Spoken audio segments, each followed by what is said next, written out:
name is Maria, and I'm from Lubbock. And thank you all for coming. Michelle, I love your costume. This question is for Alexander. What's more important to Junior, finding out where his mother is or who killed Angie? That's a tough thing. I've always thought that there's kind of this missing love that Junior craves in his life, and not to get weird. What? Okay, come on. I have a megalomaniac father. I have a mother who abandoned me, and an alcoholic murderer. Really great role models. Pretty good. So yeah, no wonder I turned out alright. But yeah, I think he's a person who craves love, affection, and approval so much. Lots of that.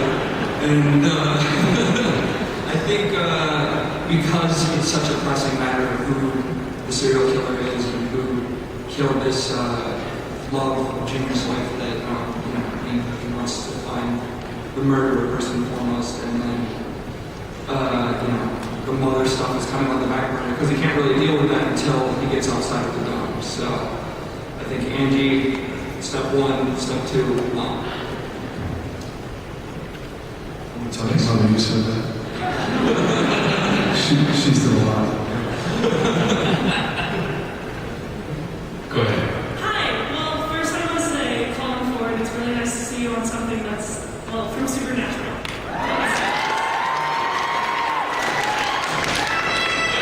My question though is for Junior, I guess, or sorry. Will we ever see more, will you ever get your character ever be reprimanded for what you did to Angie? Because we saw it with Big Jim, but he kind of shoved it under the rug, and it wasn't really. No one else has really done anything, and I feel like Angie hasn't gotten justice. So will we see that happen later, or? I think, in a way,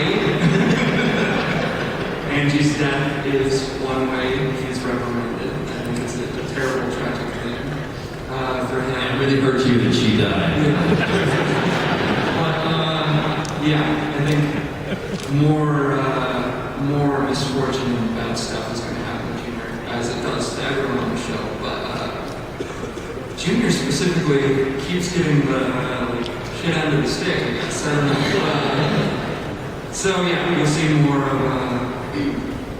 painful stuff headed Junior's way. More of those pain Junior shots, those close-ups of Junior and angst. Yeah. Go ahead. Hi, I'm Courtney and I'm from Kansas.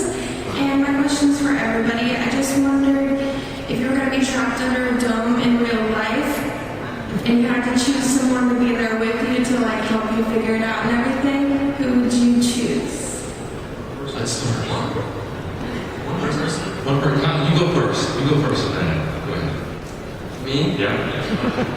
I would take my best friend Garrett. Garrett, if you see this, I love you.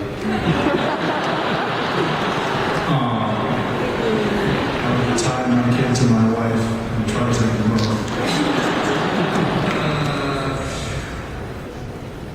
I would say, why not?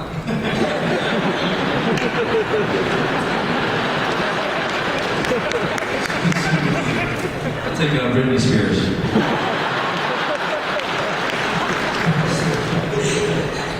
I was going to say my dog, but if he's taking Britney Spears, I'm taking Clown.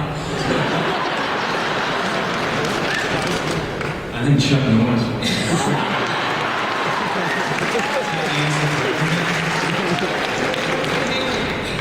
I can see the answer with me.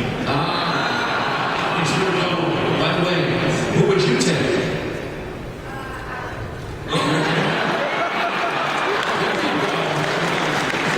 There you go. And would the dome be in Kansas? Hi, my name is Lynn. My question has to do with Stephen King's involvement in the show. Since he wrote the book that the show is based on, does that mean that his current involvement is going to keep the series in a similar direction or not? Well, Stephen wrote the first episode of this season, and so that was a way of Stephen continuing to put his, really strong imprint on the show, so that, we've gone a bit past the book in some ways, because the book is only about a week or so, and now, as Rochelle said, we're in, a month by the end of the season, and so we wanted Stephen to do the first episode this year so that he could lay the groundwork for this season. And that kind of goes back to the thing you talked about of having a plan for 3 to 5 seasons worth of stuff beyond the book. Literally on the plane, I grilled Neil about this when we were going to Wilmington. I was just like, dude, how are you going to go on beyond the book? Yeah, and we talk to Stephen all the time. So Stephen lives in Maine, but we talk to him and he reads every script, and he loves it when we kill a character. He wants us to kill more, so it's like, wow. So he's very happy by the end of the season. But he looks at every script and every cut, and so we have a great collaborative relationship with him, and then also the folks at Amblin. You can't forget about Steven Spielberg and his group too. So they're very involved as well. So it's a really great combination to work with the. When you think of Steven and pop culture, you think of King and Spielberg, and we've got involved. So we're incredibly fortunate. Does everybody up here get along with Stephen King? I just want to get a heads up on who may come and go. Okay. Would you risk not getting along with him? I just don't want to see you die. That's all. For someone who writes such dark, and often darkly comedic material, he is really impish, fun, Disturbingly normal. very nice guy. That's because you wonder what's going on upstairs. Kind of scares you a little bit when you're trying to figure out what's going on behind those eyes. Next question.